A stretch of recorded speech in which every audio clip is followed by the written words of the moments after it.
Berhina rakyat Kelantan. Rakyat Kelantan ni miskin sesok. Pergi istihar di Sabah. Rakyat Kelantan ni, negeri Kelantan ni paling miskin. Padahal mengikut data resmi kerajaan, negeri yang paling miskin di Malaysia ni ialah negeri Sabah. Tu hak resmi. Tak tahulah, takut mengaji dengan bini dia. Bini dia kata bukan Sabah, Kelantan. Ada kata kalau betul Kelantan. Boleh jadi. Pasal angka rasmi, data rasmi, rekod rasmi, negeri yang paling miskin di Malaysia ialah Sabah, bukan Kelantan. Kita Kelantan, siapa dia kata miskin? Kita Kelantan ni kaya. Sekurang-kurangnya kita kaya budi, kaya iman. Dan nama-nama tempat di Kelantan menggambarkan kita kaya. Tengok di Kelantan ni ada Telaga Emas, ada Bukit Emas, ada Gelam Emas, ada Pasir Emas. Bukan main-main tu dah ni. Sebutin Bukit Emas, sebutin Telaga Emas. Dia ingat kita sesok. Baik kalau mu kata aku ni sesok, ya mu mari curi harta orang sesok apa? Kamu dah mu nak tanya. Baik kalau mu kata negeri Kelantan ni sesok, ya mu rapah royalti minyak rakyat Kelantan orang sesok tu apa? Orang curi, dia pergi curi rumah orang kaya. Dia pergi rapok rumah orang kaya. Mu ni pencuri yang bangsa, pergi rapok rumah orang sesok. Mana nak jawab tu mana? Tak jawab kalau main dengan mu. Nak jawab tak boleh. Dia dah bagi 500. Ambil dia tak ada apa-apa. Bukan duit dia. Tak pandai lagi. Dengan royalti minyak dia rapah daripada rakyat Kelantan. Royalti minyak kita yang kita tuntut 7 bilion dia tak bayar. 7 bilion. Dengan duit dia bagi 500 tak ada lagi. Sebab tu tua-tua dia bagi 500. Ambil. Tapi Unipah, dia percaya orang kampung ni cerdik. Dia masuk PAH. Lepas pada UMNO bagi 500, dia masuk PAH. Ni orang cerdik. PT pun boleh. Pala pun boleh. Tidak kailih kan? Dia beri PT kita ambil. Lepas tu kita sokong perjuangan Islam. Kita boleh pala. Dia mau tanya, guano ya PT pun ambil. Lepas tu balik masuk PAH. PT kawan nak. Tapi pala pun kawan nak. PT kawan nak guna atas dunia. Pala kawan nak guna seksa. Pas tambah pula. PT tu bukan PT demo. Tak ada cok dacing pun atas PT tu banyak dia.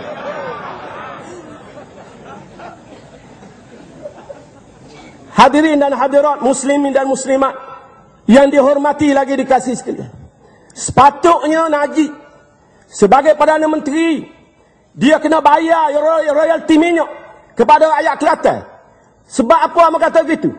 Kerana perjanjian di antara Petronas dengan kerajaan-kerajaan negeri dibuat zaman Pok dia jadi Perdana Menteri.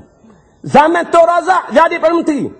Perjanjian tentang royalti minyak dibuat zaman Tun Razak jadi Perdana Menteri.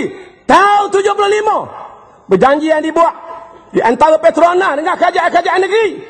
Dan ia tanda tangan bagi pihak Petronas dan kerajaan Malaysia. Pada waktu itu ialah yang berhormat mulia Tengku Rozali Hamzah. Tengku Rozali masih ada. Tengku Rozali masih lagi UMNO. Tengku Rozali masih lagi menjadi ahli parlimen UMNO. Tapi Tengku Rozali buat kenyataan dengan jelas bahawa royalti minyak adalah hak rakyat Kelantan dan hak kerajaan negeri Kelantan. Petronas wajib bayar kepada rakyat Kelantan.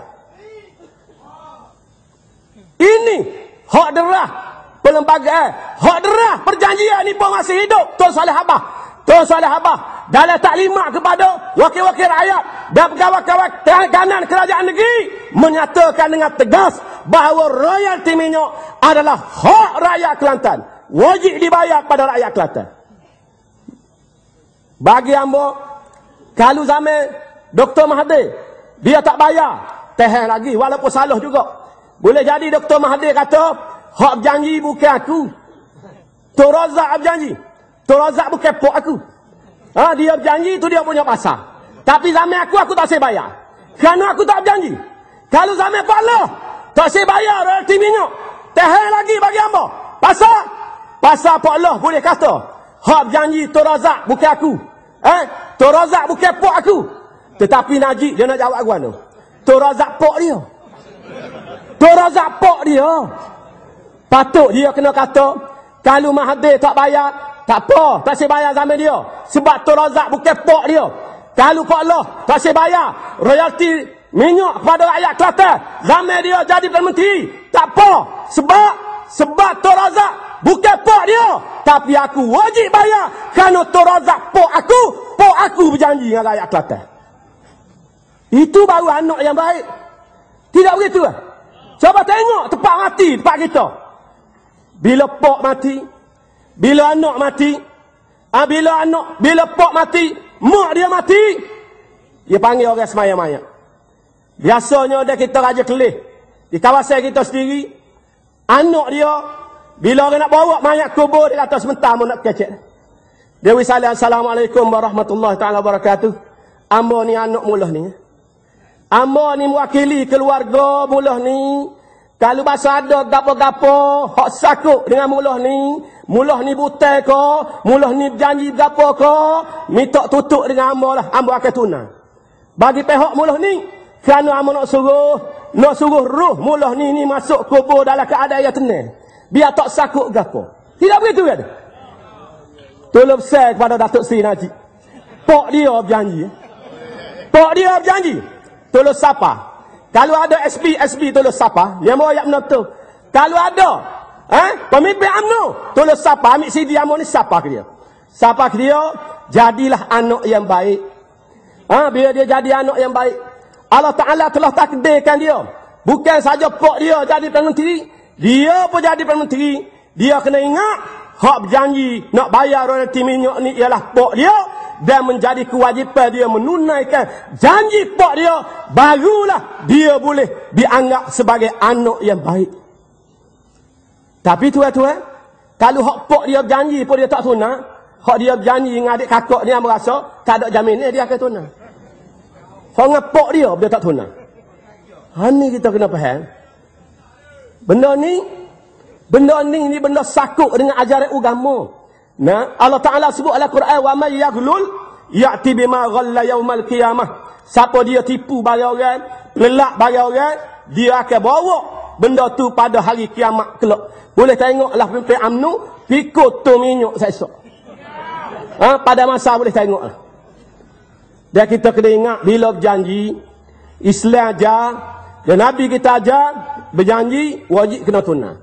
Nabi sebut dalam hadis yang sahih, ayatul munafiki salasun, idza haddatha kadzaba, wa idza wa'ada akhlafa, wa idza tumina khana, wa fi riwayatin wa in sama wa salla wa za'ama annahu muslimun. Tanda orang munafik ni tiga. Bila kecek lawak, tu tanda munafik. Bila kecek lawak, bila berjanji mungkin. Perjanjian hak tulis dah apa? Mungkin lagi. Ni tanda munafik ni. Bila berjanji, memungkiri janji. Dan apabila diberi amanah, dia mengkhianati amanah. Dalam riwayat yang lain Nabi sebut, wa in sama wa salla. Sekalipun orang tu semaya, dia puasa, dia tetap munafik. Wa za'ama annahu muslimun. Dan dia suka dia orang Islam, tetapi dia tetap munafik, kata Nabi sallallahu alaihi wasallam. Oleh kerana itu, kita nak pilih parti, pilih molek. Nak pilih pemimpin, pilih molek. Pilih parti Islam lah, muka kita orang Islam. Pilih pemimpin hak faham Islam lah, muka kita orang Islam. Jangan pilih hak lawan Islam. Tak? Ni ada pula tua bahagia. Tua bahagia sini. Nama berapa tu hamba pun tak ingat nama berapa. Dia pergi berucap dalam Dom Merati di sekolah, orang buat pergi kaset kampung. Dia kata wakil ayat pah ni bukan dia kata. Wakil ayat pah ni orang minta muka cakap insya-Allah. Insya-Allah apa dia kata, builah dulu. Bui dulu baru insya-Allah tu baru betul. Oh sedap dia mengajar lebih pada tok peti je. Islam ajar insya-Allah dulu baru bui. Dia ajak bui dulu baru insya-Allah. Dalam Islam ajar wala taqulanna li syai'in inni fa'ilun dzalika ghadan illa an yasha Allah. Jangan mu kata tentang sesuatu tak apa esok aku buat, tak apa esok aku bui. Jangan, tuan sebut jangan. Illa an yasha Allah. Mu kena kata insya-Allah. Lepas tu builah. Dak dia ajar. Bui dulu baru insya-Allah. Tengok balik tu. Islam ajar insya-Allah dulu baru bui. Dia pergi sarah ayak bui dulu baru insya-Allah. Islam ajar akad nikah dulu baru eret. Dia ajar eret dulu baru akad nikah. Apa nak sikit? Belik lagu tu. Tak kena. Dia kena nikah dulu baru eret. Mari ajar eret dulu baru nikah. Tak kena. Jangan.